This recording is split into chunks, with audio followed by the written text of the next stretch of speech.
Et bonjour à tous, bienvenue dans une nouvelle vidéo. Petit retour en juin, à peu près le 3 juin 2023, pour le semi-marathon du Versou. Voilà, j'avais décidé de m'exprimer sur une nouvelle distance et sur une nouvelle course sur route, j'avais jamais fait jusqu'alors. On attache le dossard dans la voiture comme d'habitude et puis après on se rend sur le départ. Et départ qui aura lieu voilà, sur la piste des avions du Versou, sur l'aérodrome du Versou bien sûr.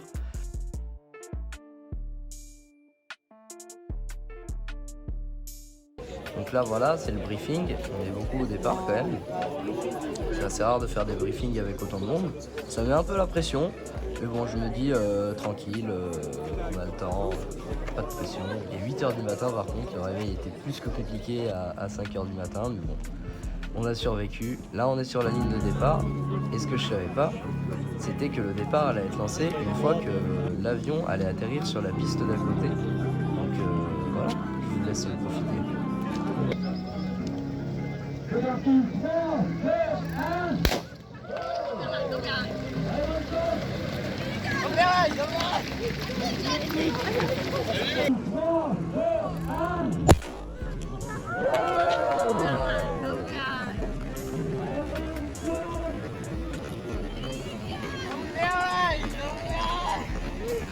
Voilà, donc on s'extirpe de cette ligne de départ et on va remonter toute la piste de l'aérodrome.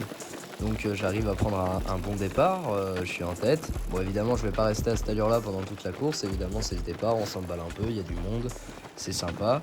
Donc là on a un petit groupe avec 3 coureurs, je sais pas exactement ce qu'ils ont fait, mais il me semble qu'ils ont fait le marathon et que ça s'est plutôt bien passé pour eux. En tout cas, il n'y a aucun concurrent du semi avec moi dans ce petit groupe que de toute façon je vais vite lâcher. Donc voilà, là on arrive comme vous pouvez le voir dans les 22 mètres. Attention à ne pas faire sortir le ballon en touche, sinon c'est renvoi aux 22 mètres, c'est pas très rentable. Mais bref, du coup, comme on peut le voir, beau paysage avec les montagnes derrière. Si on part à 8h du matin, c'est parce que d'habitude il fait très chaud à cette période-là. Et ça, c'était un problème pour les organisateurs l'année dernière. C'est pas plus mal parce que c'est vrai que plus tard dans la journée, il faisait beaucoup plus chaud. Voilà, donc là, on a enfin fini de remonter cette interminable ligne droite. Je suis très content de ne pas l'avoir fait en guise d'arrivée parce que déjà en guise de départ, c'était bien long, mais alors à l'arrivée, ça aurait été terrible. Donc voilà, un concurrent finit par me doubler. Moi, je vois que je suis pas exactement dans les allures, peut-être un peu trop vite, mais rien de bien méchant. Voilà, donc là je passe devant mon père. On est enfin en train de sortir de tout l'aérodrome du Versou. Donc c'est pas trop des vols commerciaux, hein. Si vous vous demandiez, c'était surtout pour aller prendre l'avion pour faire du saut en parachute. Voilà, donc là on se retrouve sur la route. Et maintenant, moi, mon but, ça va être de m'accrocher le plus longtemps à des groupes. Je suis pas vraiment parti avec une stratégie, pas vraiment parti avec un objectif de chrono. Je m'étais dit, si c'est pour faire un chrono, je peux le faire tout seul à l'entraînement, ça m'intéresse pas. Moi, je vais essayer de m'accrocher aux gars qui sont devant moi. Et donc là, on se retrouve quelques kilomètres plus loin, on doit être à peu près au kilomètre 5. Et j'ai réussi à lancer une petite attaque juste avant. Et là, je me retrouve dans la foulée d'un gars derrière qui je vais être pendant les 10 prochains kilomètres globalement.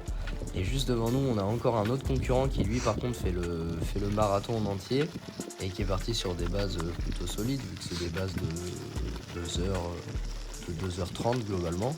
Donc voilà, ce serait pour faire un temps plutôt solide. Moi je me disais que si j'arrive à passer sous les 2h20 sur ce semi-marathon, c'était vraiment pas mal, mais regardez en dessous de moi, comme vous pouvez le voir, c'est pas du tout du goudron, c'est un espèce de gravier, c'est l'Estrade Bianche. Donc du coup, c'est pas évident de faire un gros chrono là. On voit que l'adhérence c'est bof et que du coup on perd pas mal d'énergie là-dessus. Après, c'était quand même agréable à courir.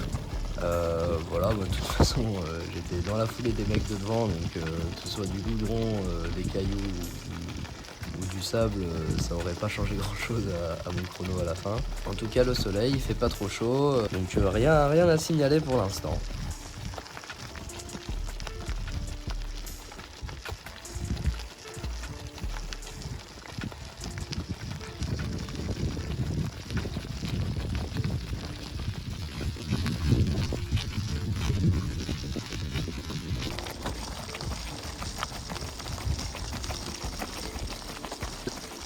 Voilà, là on commence enfin à entamer le demi-tour.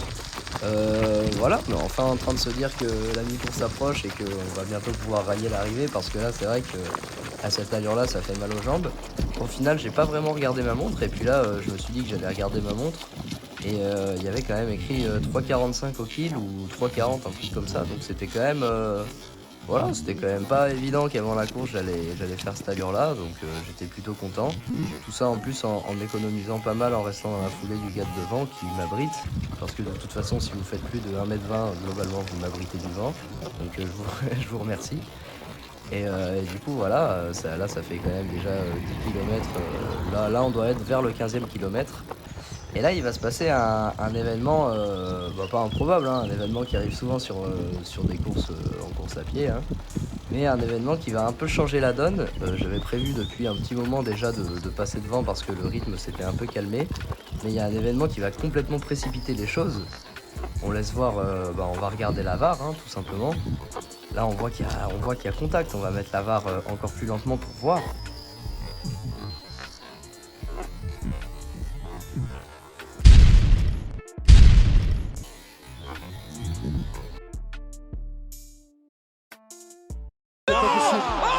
C'est carte rouge là. Et donc il me fait le signe de passer mon relais parce que là déjà ça fait 10 bornes que je suis dans sa foulée, j'ai toujours pas passé un relais, ça ne se fait pas. Et puis deuxièmement voilà, moi, de toute façon j'avais envie de passer et je viens de lui marcher dessus 2 fois de suite, donc je pense que ça l'a un peu énervé, mais il était super fair play. Franchement il a pas fait que demander des relais et tout. Je suis parti, il m'a dit attends-moi, j'ai hésité franchement parce que c'est vrai que c'était un super compagnon de route. Mais voilà, il fallait que j'accélère sur cette fin de course vu que j'en avais encore sous la semelle. Et donc voilà, là on se rapproche vraiment de l'arrivée, on voit que ça commence à courir n'importe comment, j'ai l'impression de faire du gainage planche, c'est n'importe quoi, j'ai plus de jambes. Mais bon, de toute façon l'arrivée est très très proche. On parle de à peu près 200 mètres là, regardez c'est l'arche qui est tout au bout, bon là on la voit pas, moi non plus je la vois pas, je sais même pas où on va. Je commence à demander mon chemin au signaleur sur le côté parce que quand même 2 fois pendant cette course on m'a indiqué le mauvais chemin, ça m'a pas mal déconcentré, ça m'a pas mal frustré. Mais bon là je commence à voir large, je me dis globalement c'est vers ici. Et donc là je mets tout dans ce sprint final. Dieu sait que j'ai souffert sur cette course.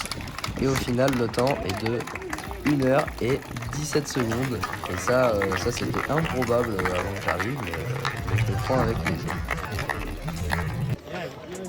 Christophe Lucas, du coup, qui vient de passer sa finale. Et félicitations. Le A Grenoble 38, l'entente athlétique. Il s'agit de Basile Culot. Ah oui, j'ai oublié de préciser, mais moi en fait pendant la course je le savais même pas, mais je jouais la victoire en espoir et je jouais le podium sur le semi-marathon avec le gars avec qui je voulais pas passer de relais. Et donc au final j'ai réussi à prendre la 3e place.